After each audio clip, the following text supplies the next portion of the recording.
کی طبیعت میں جڑ پکڑ لیتا ہے اور پھر وہ نفس کا حصہ بن جاتا ہے، اور گناہ ہے یا نیکی ایک وقت ایسا آ جاتا ہے کہ جب انسان کو اس کام کے کیے بغیر چین نہیں آتا۔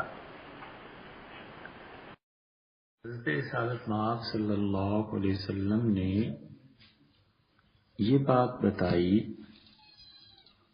کہ انسان کا دل ایسے واقع ہوا ہے کہ وہ اعمال کو اور افکار کو قبول کرتا ہے،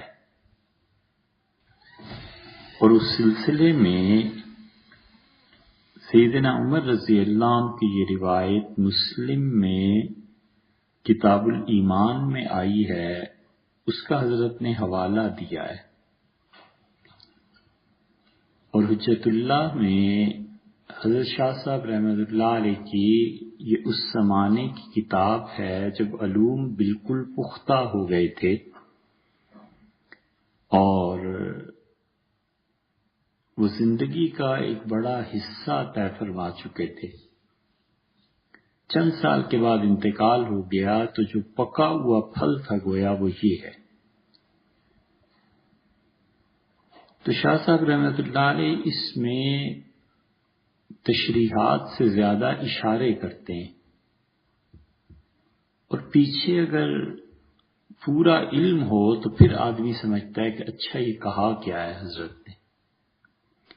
یہاں صرف اتنا لکھ گئے ہیں کہ وَإِلَيْهِ الْإِشَارَةُ فِي قَوْلِهِ صلی اللہ علیہ وسلم، اور اس حدیث میں یہ اشارہ کیا گیا ہے، حضور صلی اللہ علیہ وسلم نے فرمایا کہ تورز الفتن علی القلوب، فتنے دلوں پر پیش کیے جائیں گے، کالحصیر عودن عودن، جیسے کہ چٹائی ایک ایک تیلی لگا کر بنی جاتی ہے۔ اب یہ حدیث کیا ہے؟ حدیث اگر پڑھی ہوئی ہو تو انسان فوراً پہنچ جاتا ہے کہ اچھا یہ فلاں جگہ ہے، اور اصل میں یہ حدیث سیدنا عمر رضی اللہ عنہ بیٹھے ہوئے تھے، اور امیر المومنین رضی اللہ عنہ کے ہاں یہ بات آتی ہے، کئی مرتبہ ان کی باتیں یہ بتاتی ہیں کہ یہ چیز الہام ہوئی تھی، کئی مرتبہ وہ عجیب و غریب بات ارشاد فرماتے ہیں، اور سیدنا عمر رضی اللہ عنہ کی قانونی گرفت بہت مضبوط تھی، نفاذ کا مرحلہ تھا وہ نافذ کر دیتے تھے، اور حضرت عثمان رضی اللہ عنہ کے زمانے میں ان کی اپنی طبیعت میں جو نرمی تھی اس کی وجہ سے بسا اوقات نافذ کرنا ذرا دشوار ہو جاتا تھا۔ عبداللہ ابن عمر رضی اللہ عنہ نے کہا کہ جو کچھ سیدنا عثمان رضی اللہ عنہ کر رہے ہیں میرے والد بھی یہی کرتے تھے، فرق اتنا سا ہے کہ ان کے پاس کوڑا ہوتا تھا اور عثمان رضی اللہ عنہ کے ہاتھ میں کوڑا نہیں، اور پھر اس بات وہ خود حضرت عثمان رضی اللہ عنہ بھی سمجھتے تھے، چنانچہ بیان میں گزر چکا وہ قصہ پورا، اس کی تفصیل کی اب ضرورت نہیں، لیکن اس میں یہ ہے کہ جب بیت اللہ کی توسیع کی گئی تو اہل مکہ نے احتجاج کیا، حضرت عثمان رضی اللہ عنہ نے کہا کہ تم احتجاج کرتے ہو کیونکہ میں تمہارے مکانات کو گرانے کا حکم دے چکا ہوں، اور تم اس پہ بولتے ہو، اور یہی کام حضرت عمر رضی اللہ عنہ نے کیا تھا اور تمہارے مکانات کے پیسے دلوائے تھے کیونکہ مطاف کی وسعت مطلوب تھی،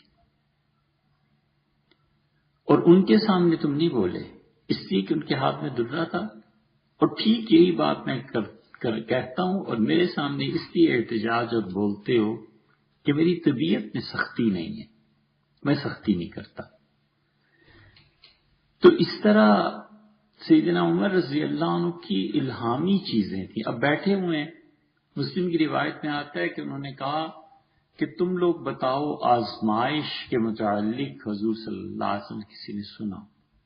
صحابہ کرام رضی اللہ عنہ نے عرض کیا گھر کی آزمائش، بیوی بچوں کی آزمائش وغیرہ وغیرہ، تو آپ نے فرمایا نہیں، یہ تو گناہ جو ہوتے ہیں وہ تو ایسے ہی معاف ہو جاتے ہیں جب آدمی آزمائش میں پڑتا ہے۔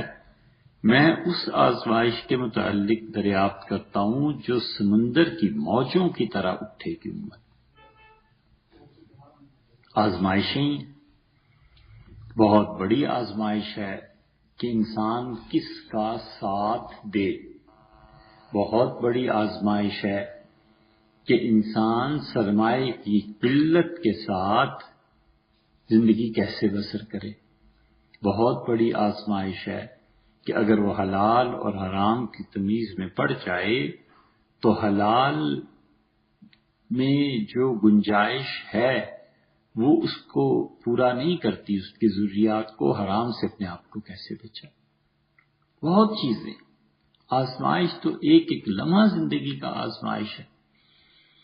آدمی صبح سے شام تک اپنے متعلق سوچے کہ کتنی آزمائش سے گزرتا ہے آدمی۔ اب سینئر ہے، افسر ہے، بڑا ہے، سرمایہ دار ہے، وہ دین کے خلاف بات کرتا ہے اور ایسی کہ آدمی جل بھن کے رہ جاتا ہے۔ اگر بس چلے تو تھپڑ رسید کرے، کیا کرے، کچھ نہیں کر سکتا۔ حتیٰ کہ اولاد ایسی بات کرتی ہے، نہیں کر سکتا، اس لیے کہ پتہ ہے کہ اس جملے اس بات سے آگے فتنہ پھیلے گا، تو اپنے آپ کو قابو میں رکھنا پڑتا ہے۔ بہت سی آزمائشیں ہیں۔ تو سیدنا عمر رضی اللہ عنہ نے کہا اتنی بڑی آزمائش، مطلب یہ کہ جس میں پوری امت آزمائش میں پڑ جائے۔ سیدنا عثمان رضی اللہ عنہ کی شہادت آزمائش ہی تو تھی۔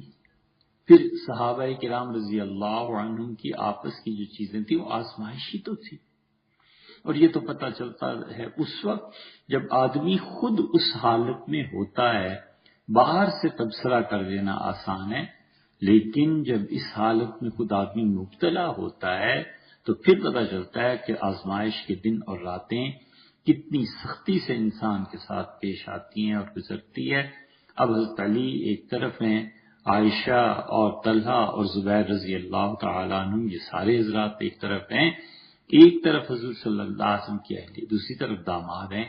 اب اس وقت صحابہ کرام رضی اللہ عنہ کے لیے بڑی آزمائش تھی، اتنی بڑی کہ حضرت عمار ابن یاسر رضی اللہ عنہ نے کہا کہ لوگو، اللہ تمہیں آزماتا ہے کہ تم حضور صلی اللہ علیہ وسلم کی اہلیہ کی پیروی کرتے ہو یا اللہ کی طرف جاتے ہو۔ انہوں نے سیدنا علی رضی اللہ عنہ کے ساتھ کو اللہ کا ساتھ قرار دیا اور یہ بتایا کہ انہوں نے کہا ہم جانتے ہیں کہ ام المومنین رضی اللہ عنہا حضور صلی اللہ علیہ وسلم کی بھی محبوبہ ہیں اور اللہ تعالیٰ کو بڑی محبت تعلق کے خاطر ان کے ساتھ حضور صلی اللہ علیہ وسلم جو سب کچھ ہے، اس کے باوجود حق جو ہے جو سیدنا علی رضی اللہ عنہ کے ساتھ ہے۔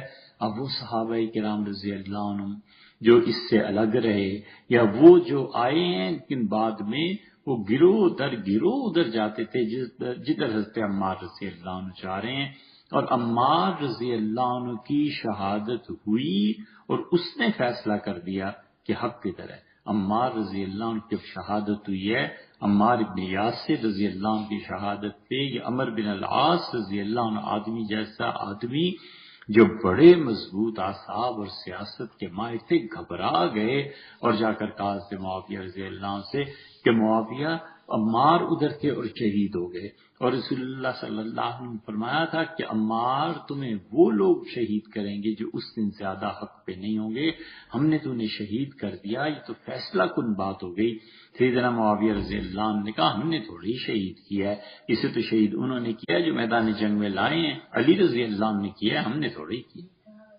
سیدنا علی رضی اللہ عنہ تک بات پہنچی، انہوں نے کہا جی ہاں بالکل، حضرت حمزہ رضی اللہ عنہ کو حضور صلی اللہ علیہ وسلم نے شہید کیا تھا۔ سیدنا علی رضی اللہ عنہ بڑا منطقی جواب دیا، اس لیے جو استدلال تھا یہی تھا، تو انہوں نے اور صحابہ رضی اللہ عنہ ان کے سب کو حضور صلی اللہ علیہ وسلم نے تو شہید کیا تھا۔ تو یہ چیزیں ایسی تھیں جو آزمائش تھی بہت بڑی۔ سیدنا عمر رضی اللہ عنہ اس کا پوچھنے لگے تو اب چپ ہو گئے سب، اور حضرت حذیفہ رضی اللہ عنہ کا کہ امیر المومنین میں نے سنا تھا۔ پھر انہوں نے یہ حدیث بیان کی۔ پھر حدیث بیان کرنے کے بعد سیدنا عمر رضی اللہ عنہ نے کہا کہ آپ کا ان احادیث سے کیا تعلق ہے، آپ کا ان فتنوں سے کیا تعلق ہے؟ مطلب یہ کہ آپ تو محفوظ ہیں، آپ کو تو پناہ ملی ہوئی ہے، اللہ تعالی کی پناہ لوگوں کو حاصل ہوتی ہے اور خدا انہیں کسی گمراہی کی طرف نہیں جانے دیتا۔ حضرت سعد رضی اللہ عنہ کے ساتھ ایسے ہوا تھا۔ حضرت سعد رضی اللہ عنہ نے فیصلہ کرنا تھا یہودیوں کا اور مسلمانوں کا۔ صحابہ کرام رضی اللہ عنہ نے کہا کہ رسول اللہ صلی اللہ علیہ وسلم نے کہا یہودیوں سے پوچھو کہ کس سے فیصلہ وہ چاہتے ہیں۔ ان کا خیال تھا کہ حضرت سعد رضی اللہ عنہ جو ہے ہمارے معاملے میں بہت نرم ہے۔ انہوں نے سعد رضی اللہ عنہ کا نام دے دیا۔ حضور صلی اللہ علیہ وسلم بالکل ٹھیک ہے، سعد کو بلاؤ اور بات کرو۔ سعد رضی اللہ عنہ جب یہودیوں کے خلاف فیصلہ دیا تو آپ نے فرمایا انما انت المتعوذ، سعد تم تو ایسے آدمی ہو جسے خدا نے اپنی پناہ میں لیا، مطلب یہ کہ تم گمراہی کے راستے پہ نہیں چل سکتے، اللہ کی پناہ میں ہو۔ یہی حال سیدنا عمر رضی اللہ عنہ، اسی لیے انہوں نے پوچھا کہ حضرت آپ کا اس سے کیا تعلق ہے؟ انہوں نے کہا کہ یہ فتنوں کا کیا ہوگا، اس امت میں کب پیش آئیں گے؟ انہوں نے کہا ان آزمائشوں کے درمیان، فتنے کا ترجمہ ہم آزمائش سے کرتے ہیں، اچھی بھی ہوتی ہے بری بھی ہوتی ہے۔ قرآن کہتا ہے تمہارا مال تمہاری اولاد یہ فتنہ ہے اور اس سے بچ کر رہو۔ تو اس کا مطلب یہ تھوڑی کہ مال اولاد کو چھوڑ کے جنگلوں میں چلا جائے، مطلب یہ تمہاری آزمائش ہے، بچنا کہ کہیں تم اس آزمائش میں ناکام نہ ہو جاؤ، یہ مراد ہے۔ تو اس لیے فتنہ آزمائش کے معنی میں ہے۔ اب وہاں پہ حضرت عمر رضی اللہ عنہ کا حضرت آپ کا اس سے کیا تعلق ہے؟ انہوں نے کہا یہ آزمائشیں کیا؟ انہوں نے کہا ان آزمائشوں کے درمیان اور آپ کے درمیان ایک دیوار ہے، بہت بڑی رکاوٹ ہے، اور ایک آدمی شہید ہوگا پھر یہ دروازہ کھلے گا۔ سیدنا عمر رضی اللہ عنہ بھی دانا آدمی، انہوں نے کہا یہ کھلے گا یا توڑا جائے گا؟ تو انہوں نے کہا کسرن، توڑا جائے گا یہ دروازہ، وہ آدمی شہید ہو جائے گا، پھر اس کے بعد فتنوں کا دور آئے گا، آزمائشوں کا۔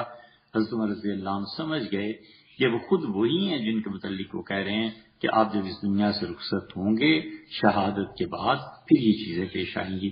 اس لیے اس میں آتا ہے کہ انہوں نے کہا کہ دلوں پر فتنے آزمائشیں پیش کی جاتی ہیں، کل حسیر، یہ آزمائشیں ایسے آتی ہیں جیسے چٹائی ہے، رودن ایک ایک تیلا اور تنکا اس میں لگایا جاتا ہے۔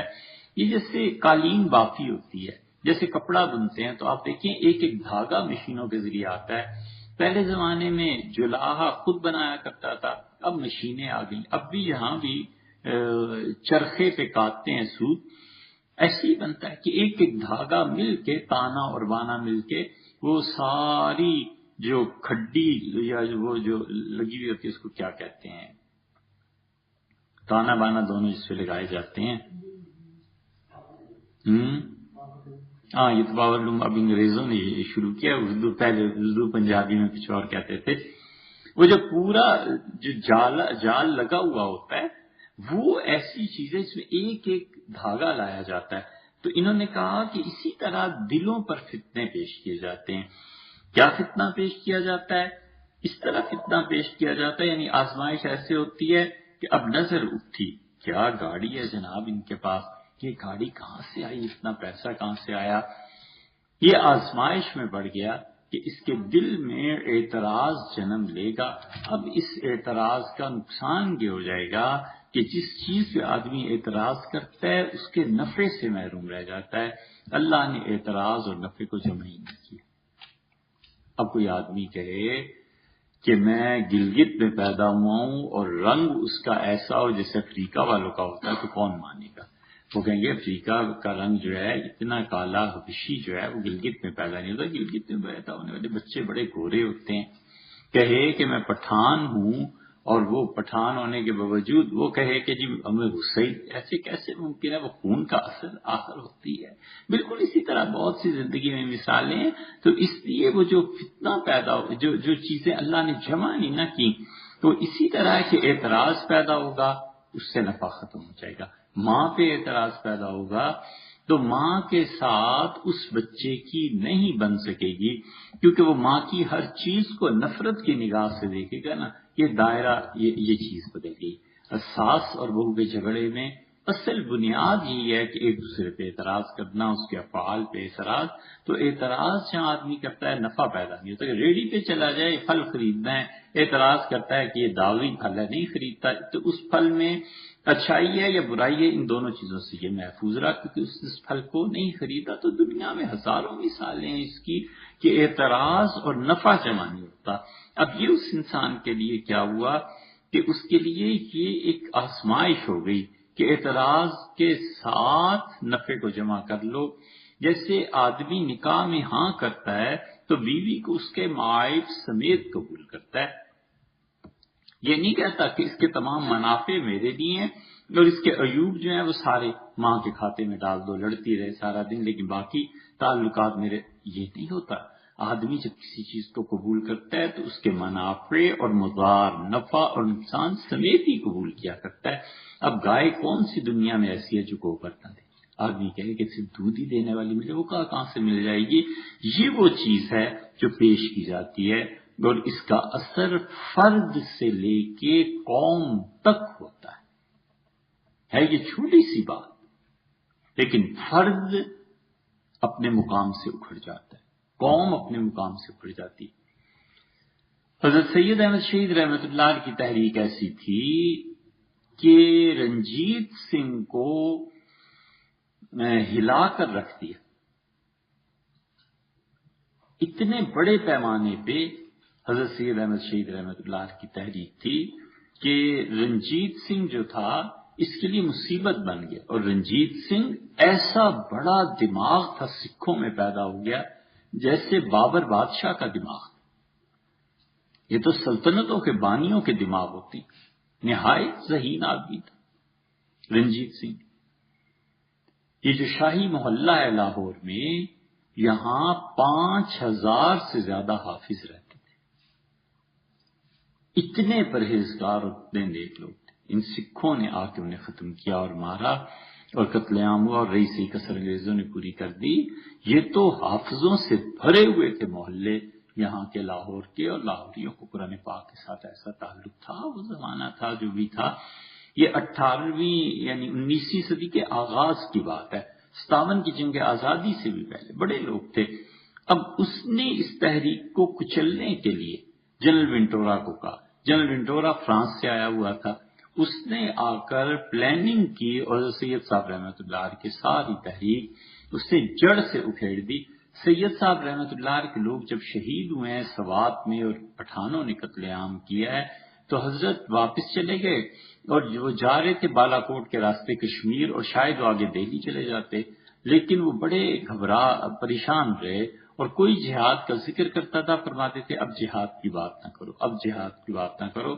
اور انہوں نے اپنے رفقا ساری زندگی کی محنت، 400-500 آدمی جو بنائے تھے، راتوں رات سارے قتل ہو گئے۔ ایک آدمی کی بنائی ہوئی پوری ٹیم 400 آدمی 500 آدمی شہید ہو جائے، اس پہ کہ اعصاب پہ کیا گزری ہوگی۔ حضرت نے آ کے کہا کہ پٹھانوں یہ کیا کیا؟ تو انہوں نے لمبے لمبے نیام جو تلواروں پہ تھے اس سے کیا کیا، فتوے نکالے، اور فتوے کپڑوں پہ لکھے ہوئے، فتوے ورق پہ لکھے ہوئے، فتوے ہرن کی کھال پہ لکھے ہوئے، اور ان سارے فتووں میں یہ لکھا ہوا تھا ہندوستان کے مشائخ جو تھے انہوں نے فتویٰ دیا کہ وہابی آ گیا ہے اور یہ وہابیوں کو ختم کرو اور وہابیوں کو مارنا ثواب ہے۔ نتیجہ یہ کہ وہابیت کے اس ایک لفظ نے پوری سید صاحب رحمۃ اللہ علیہ کی تحریک پر بات کی، حالانکہ وہ اہل سنت میں سے تھے۔ قصور کیا تھا؟ رسومات کی مخالفت۔ قصور یہ تھا کہ جس زمانے میں محمد بن عبد الوہاب کی تحریک وہاں چل رہی تھی تو یہ کہ لوگ گئے، عمرہ کرنے گئے، حج کرنے گئے، بس یہ اس لیے گئے تھے، چونکہ معاصرت تھی نا، اس لیے اسی لیے بزرگ کہتے تھے کہ شیطان نے حضرت سید احمد شہید رحمت اللہ علیہ سے لوگوں کو نفع اٹھانے سے روک دیا. عرض کیا گیا کیسے؟ ان کا بس ایک لیبل لگ گیا کہ وہابی ہیں. نتیجہ یہ کہ نہ ان کی بیعت کا سلسلہ پھر آگے زیادہ چل سکا، نہ ان کی تعلیمات کا سلسلہ آگے چل سکا. جس سے سنا وہابی ہیں بس کوئی تحقیق کیے بغیر بھاگ گیا کہ یہ تو وہابی ہیں، یہ تو گستاخ رسول ہیں علیہ الصلوۃ والسلام، اور چلے گئے. یہی چیز ہوتی ہے. میر محبوب علی دہلوی نے پوری کتاب لکھی حضرت سید صاحب رحمۃ اللہ علیہ کے خلاف، پھر فتوے ہوئے، پھر یہ ہوا. قصور میں عبداللہ خویشگی تھے، انہوں نے حضرت سید احمد شہید رحمت اللہ علیہ کے خلاف پوری کتاب ہی نہیں لکھی، کفر کا فتویٰ بھی دیا. وہ ساری چیزیں اب چھپ گئی، پڑھنی چاہیے. پتہ چلتا ہے کہ یہ علماء اور مولوی یہ فتنوں میں جب آ جائیں نا، آزمائش میں، تو یہ شیطان انہیں کیسے استعمال کرتا ہے. شیطان نے ایسے استعمال کیا، اس نے کہا کہ وہی یہ مجدد الفسانی سرہندی رحمت، یہ کفر ہے، یہ کفر ہے، یہ کفر ہے، معاذ اللہ.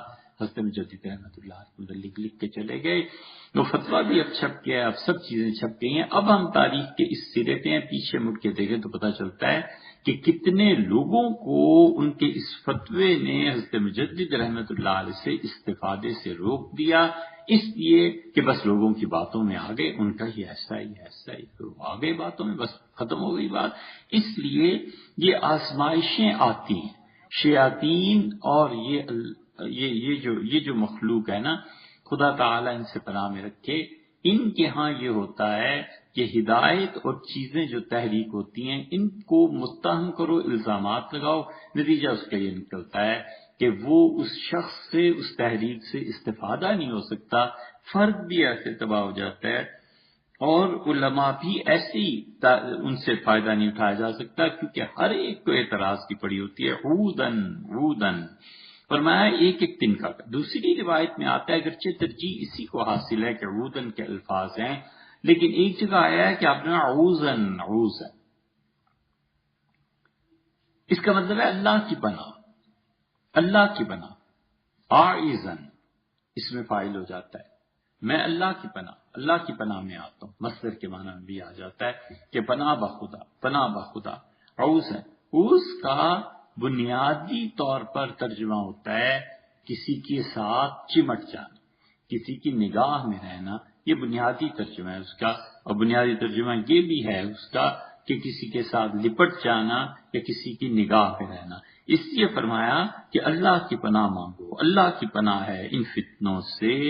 حضور صلی اللہ علیہ وسلم بہت کثرت سے خدا کی پناہ مانگ. من شر ما خلق، اللہ نے ساری باتوں کو جمع کر دیا کہ اللہ جتنی بھی تیری مخلوق ہے نا، اس ساری مخلوق کے شر سے تیری پناہ مانگتا ہوں. فَأَيُّ قَلْبٍ أُشْرِبَهَا، تو جو دل پلا دیا جاتا ہے، جس دل میں یہ فتنے رچ بس جاتے ہیں، تو پھر کیا ہوتا ہے؟ نقطۃ سودا، ایک سیاہ داغ لگ جاتا ہے.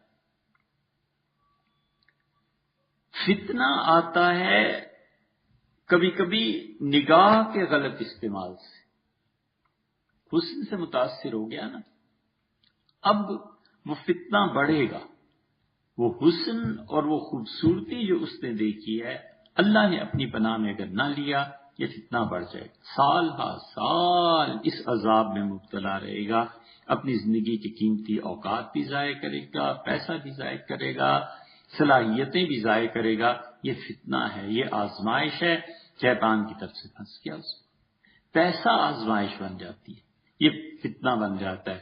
اچھا اب دھن لگ گئی، اسلام آباد میں اتنی بڑی بڑی کوٹیاں، یہ E7 اتنے بڑے، میں بھی ایسی. ارے یار تم کس چکر میں پڑ گئے ہو؟ اپنی بساط دیکھو، اپنی حیثیت دیکھو، اس کی حیثیت دیکھو.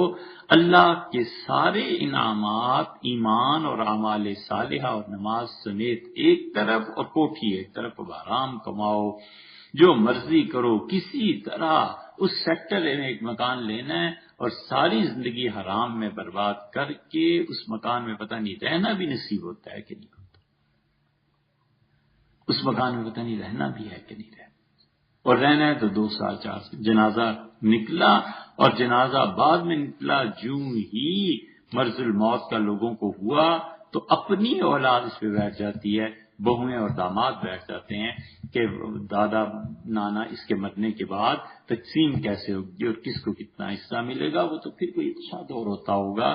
اب تو اولادیں زندگی میں ہی کہنا شروع کر دیتی ہیں کہ ابا حصہ میرا تو الگ کر دیں، میرے تو دے دیں، کیونکہ آپ معاذ اللہ بے وقوفی کے ساتھ دولت خرچ کرتے ہیں۔ میرے پاس پیسہ جب آئے گا تو پھر میں پتہ نہیں کیا بن جاؤں گا، کیا کیا دماغ میں ہوتا ہے، اور عملاً یہ ہوتا ہے کہ پھر اسی باپ کے قدموں میں آ جاتا ہے، چند دن میں حصہ سب بٹ بٹا گیا اور دولت برباد کر لی اور پھر وہیں آ کر کھڑا ہو جاتا ہے۔ یہ چیزیں ہوا کرتی ہیں، اس لیے کہ بے برکتی یہ بہت بڑی چیز ہے۔ تو یہ سارا حضور صلی اللہ علیہ وسلم نے فرمایا اس کے دل پہ سیاہ نقطہ لگ جاتا ہے، جو دل ان فتنوں کو قبول کر دیتا ہے۔ اب سیاہ نقطے کا کیا ہوتا ہے؟ اور جو دل ان فتنوں کو رد کر دیتا ہے، کسی کی باتوں میں نہیں آیا، حقیقت تک پہنچ گیا، کھوج لگا لی، اس نے کہا یہ ساری فضول باتیں، یہ محض حسد ہے، محض جھوٹ ہے، اور سچائی کی اللہ سے توفیق مانگتا رہا۔ اس کے دل کا کیا ہوتا ہے؟ فرمایا اس کے دل پہ ایک سفید نقطہ لگ جاتا ہے، فی نقطۃ بیضاء، سفید نقطہ، نور شروع ہو جاتا ہے۔ اب یہ پھوٹتی ہیں دونوں چیزیں، بیج پڑ گیا، اس نے بھی بہت کوٹھیاں دیکھی، حسن دیکھا، سب کچھ دیکھا، اس نے کہا یہ کیا چیز ہے یار، سارے کا سارا مٹ جانے والی چیز ہے۔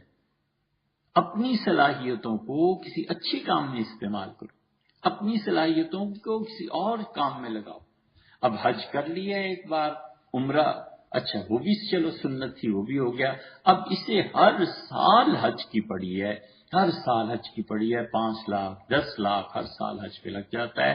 اور خاندان میں ایسے لوگ بیٹھے ہیں، بچے اور بچیاں جن کی شادی ہونی ہے، کتنے ہیں جو پڑھنے والے بیٹھے ہیں، کتنے ہیں جو کتابوں کے محتاج ہیں، بجائے اس کے کہ یہ فکر پیدا ہو کہ ہمیں اس پیسے کے ذریعے اپنی قوم ملک کا کچھ کام کرنا ہے۔ اچھا 10 آدمی حج کو جا رہے ہیں، یہ 50 لاکھ معمولی بات ہے ان کا لگ جانا، 70-80 لاکھ بھی لگ جائے تو کوئی ایسی بات نہیں ہے۔ 80 لاکھ میں حج ہو جانا ہے، وہ کہتا ہے اس 80 لاکھ کو یار جمع کر لیتے ہیں ہم لوگ، اور یہاں پر بستی میں ایک چھوٹا سا اسکول بنا لیتے ہیں، مدرسہ بنا لیتے ہیں، بچے یہاں پڑھا کریں، یہاں پر ایک اچھی سی لائبریری بنا، یہاں پہ ایک ڈسپینسری بنا لیتے ہیں۔ بڑی مصیبت ہے، دیکھو گاؤں میں لڑکے پھرتے ہیں، لڑکیاں پھرتی ہیں، ان کے رشتے نہیں ہو رہے، یہ 1 کروڑ روپے سے ہم چند ایک شادیاں کروا دیتے ہیں۔ یہ ہے معاشرے کا انداز جو تعمیر کا ہے کہ یہ کر لیتے ہیں۔ 1 کروڑ میں حج کرنا ہے، وہ کہتا ہے نہیں میری بیٹی ہے، ان کے پاس پلاٹ نہیں ہے، چلو بیٹے آپ 2-3 بیٹیاں، تم تینوں کو میں پلاٹ لے دیتا ہوں، اللہ نے توفیق دی تو اپنا گھر بنا لینا۔ یہ وہ تعمیری سوچ ہے، لیکن اس کے باوجود سینکڑوں نہیں ہزاروں لوگ ملیں گے جہاں اپنی سگی اولاد کو زمین کی ضرورت ہے، سگی اولاد ہے، اس کا الگ گھر بن جانا چاہیے، ان لوگوں کو کچھ نہ کچھ، وہ اس پہ نہیں آئے گا، وہ کہے گا ہر سال حج کرنا ہے، ہر سال عمرہ کرنا ہے، اللہ ہی جانے قیامت میں کیا ان لوگوں کے ساتھ ہوگا۔ لیکن وہ پیسہ جو رزق کے لیے استعمال ہونا تھا، اس کو رزق سے ہٹا کر اپنی تسکین اور بسا اوقات تعیش کے لیے استعمال کیا جاتا ہے۔ حضور صلی اللہ علیہ وسلم کفا بالمرء اثما، آدمی کو گناہ گار بنا دینے کے لیے بس اتنی بات کافی ہے کہ جن کے رزق کا ذمہ تمہارا ہے نا، تم ان تک وہ رزق نہ پہنچو، تو نا آدمی کو گناہ گار ہونے کے لیے اتنا ہی کافی۔ پتہ ہے کہ گاؤں میں انتظار ہو رہا ہے، اچھا جی کل ہفتہ ہے تو سوموار کو پیسے بھیج، اسے کیا پتا کہ 2 دن پہلے پیسے بھیج دیتا اس بیچارے کے کتنے مسائل حل ہو سکتے تھے، 2 دن پہلے پیسے بھیج دیتا ان کے گھر میں فاقہ، 1000 چیزیں ہیں۔ اسی لیے حکم یہ ہے کہ قرضے کے پیسے آ گئے، کوئی سو رہا ہے نا اسے بھی جگا کے اس کے گھر دے آؤ کہ بھائی 2 بجے رہا یار پیسے آ گئے۔ اب اس انسان کو ذرا سی زحمت تو ہوگی لیکن اسے اطمینان ہو جاتا ہے کہ پیسے آگے، 10 چیزیں آدمی اپنی سوچ لیتا ہے۔ اس لیے حکم یہ ہے، اب اس کے ذمے یہ ضروری ہے کہ اپنی اولاد کی فکر کرے، اپنے گھر کی فکر کرے، یہ چیزیں کرے، وہ اس پیسے سے عمرہ کراتا ہے، وہ اس پیسے سے حج کراتا ہے، اس لیے کہ اسے یہ پتا ہے کہ پیسہ جو ہے یہ میری اپنی چیز ہے، حالانکہ وہ نہیں جانتا اللہ نے اس کی ذمہ داریاں بھی لگائی ہیں، ذمہ ہے کہ یہ چیز کرو۔ اب پینشن بڑھ گئی، 50 لاکھ آ گئے، 30 لاکھ آ گئے، اب بیٹے بیٹیاں گھر ہیں، اچھا جی چلتے ہیں حج کراتے ہیں۔ اس 50-30 لاکھ کو اگر اولاد کو دے دے گا تو اولاد کچھ سنور جائے گی، الگ گھر ہو جائیں گے، کچھ امن، یہ نہیں ہے۔ اس لیے یہ دونوں چیزیں اپنا رنگ دکھاتی ہیں، ایسا بھی جو سیاہ نقطہ بچ جاتا ہے اور ایسا بھی جو سفید نقطہ نور کا ہو جاتا ہے، یہاں تک کہ حضور صلی اللہ علیہ وسلم قلبین، پھر یہ دو طرح کے دل بن جاتے ہیں۔ اب مثل صفا، صفا پہاڑی، صاف پتھر، چکنا پتھر، جس طرح تم سفید پتھر کو دیکھتے ہو نا، اتنا یہ دل نورانی ہو جاتا ہے، اس نور کے اثرات پھر نکلتے ہیں، پھر اللہ اس میں برکت دیتا ہے، پھر وہ آدمی نیکی کی طرف مائل ہوتا چلا جاتا ہے، پھر وہ نور اپنی برکتوں کو ظاہر کرتا ہے اس انسان کی صحیح چیز۔ اسی لیے رسول اللہ صلی اللہ علیہ وسلم من احب لقاء اللہ، جو آدمی اللہ کی ملاقات چاہتا ہے نا، محبت رکھتا ہے کہ اللہ ملے، حب اللہ لقاءہ، اللہ اس کی ملاقات کو پسند کرتا ہے، اور جو اللہ سے ملنے کو ناپسند کرتا ہے وہ اللہ تعالیٰ اس سے بھی ملنے کو ناپسند کرتا ہے، اللہ بھی اس سے نہیں ملتا۔ حضرت عائشہ رضی اللہ عنہا فرماتی ہیں، میں نے کہا اللہ کے رسول، یہ جو موت کے وقت آدمی گھبراتا ہے یہ کیا ہے؟ اگر اللہ کی اتنی یعنی اللہ تعالیٰ کی محبت کا کیا معیار، کیا مراد ان کی یہ تھی۔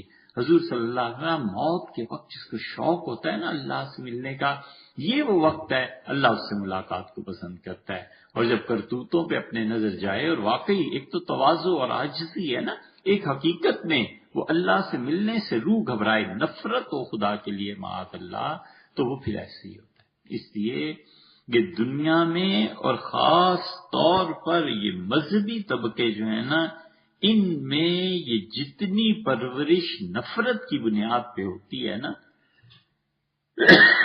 یہ بڑی تباہ کن چیز۔ نفرت کی بنیاد پہ جو شخصیت اٹھتی ہے یہ بڑی تباہ کن چیز۔ خاندان تباہ ہوتا ہے، محلہ تباہ، ملک تباہ، قوم امت تباہ ہو جاتی ہے، کیونکہ بنیاد نفرت ہوتی ہے۔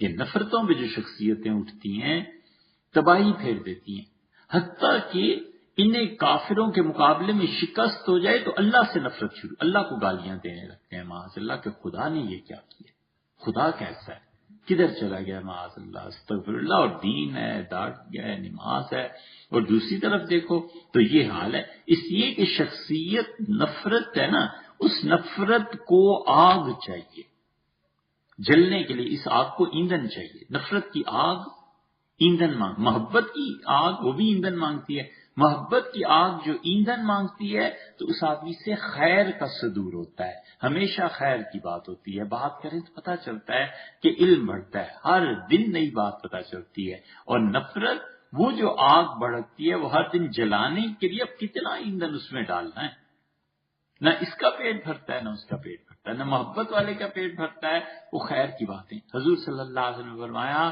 کہ دیکھو دو آدمی ایسے ہیں جن کا قبر جو ہے نا وہ حقیقت میں فرمایا قبر کی مٹی بھرتی ہے، ایک جسے مال کا چسکا پڑ جائے اور ایک جسے علم کا چسکا پڑ جائے۔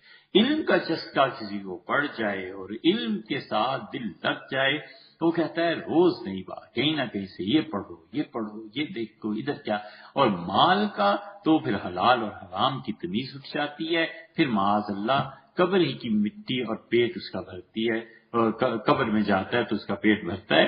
تو فرمایا دو طرح کے دل، ایک تو دل اتنا، تو دیکھو جس کا دل اس طرح ہو جاتا ہے نا، ما دامت السماوات والارض، جب تک آسمان و زمین قائم ہے، مراد ہمیشہ ہمیشہ اس بندے کی زندگی جب تک ہے۔ جیسے اردو میں بھی محاورہ بولتے ہیں کہ جیسے آدمی کہتا ہے کہ ہمیشہ کے لیے، کہتے ہیں یہ تو صبح و شام کی کرتوت ہے، مطلب ہے روز ہی یہ چیز ہوتی ہے۔ وہ کہتا ہے کہ مرتے دم تک۔ اسی طرح عربوں کا محاورہ ہے جب تک سمندر ریت کو تر کرتا رہے، جب تک زمین و آسمان قائم رہے، یہ اسی طرح کے محاورے. تو جب تک آسمان اور زمین قائم ہے فلا تضرہ فتنہ، اس آدمی کو پھر کوئی آزمائش خراب نہیں کرتی. یہ اتنا اچھا دل ہو جاتا ہے کہ اس کا دل حق کی کسوٹی بن جاتا ہے.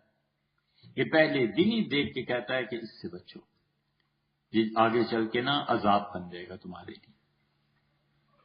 یہ جو دل ہے اس کے متعلق حضور صلی اللہ علیہ وسلم نے استفت قلبک، دل سے پوچھ.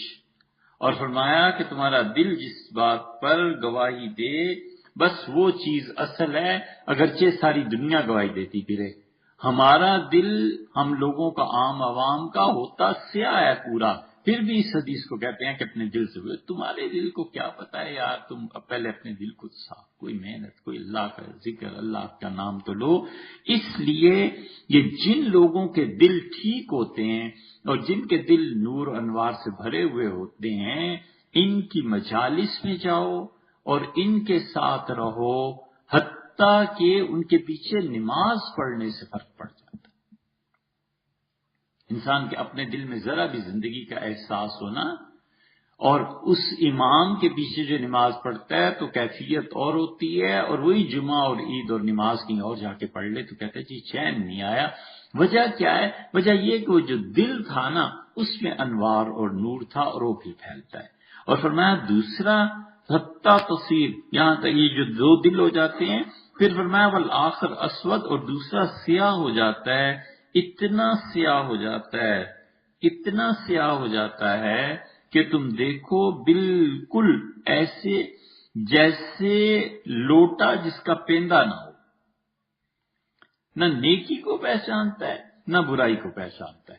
اس لیے کہ اس کے نزدیک معیار دولت ہو جاتی ہے، اس کے نزدیک معیار عہدہ ہو جاتا ہے کہ کسی طرح کمشنر بننا ہے، کسی طرح ڈی سی اور آئی جی بننا ہے.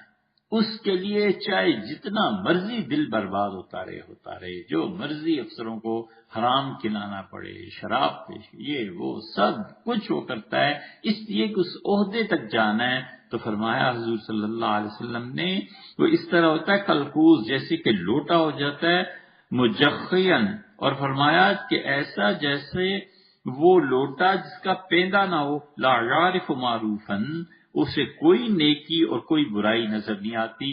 نیکی بھی کر گزرے گا اس لیے کہ عہدہ حاصل کرنا ہے، پیسہ حاصل کرنا ہے، گناہ بھی کر گزرے گا اس لیے کہ کیا ہے، کسی طرح اپنی قوت اندر جو ہے نا حب جا، اس کی تسکین ہو، اور اس کا محبت اس میں گرفتار، اس کا دل اس کی محبت میں گرفتار رہتا ہے. جو خواہش اس کو پلائی گئی ہے، الا ما اشرب من ہوا،